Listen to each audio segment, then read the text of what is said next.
This is Lab 7 Morse code generator.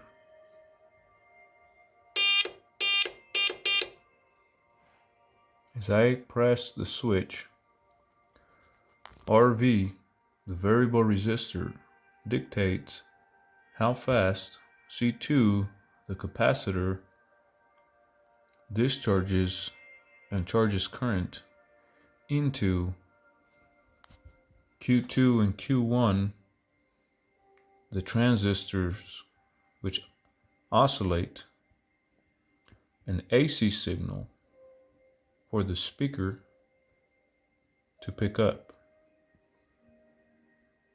Turns out the speaker will not sound DC. Therefore, Q1 and Q2 work together to create an AC signal that the speaker can use to create sound.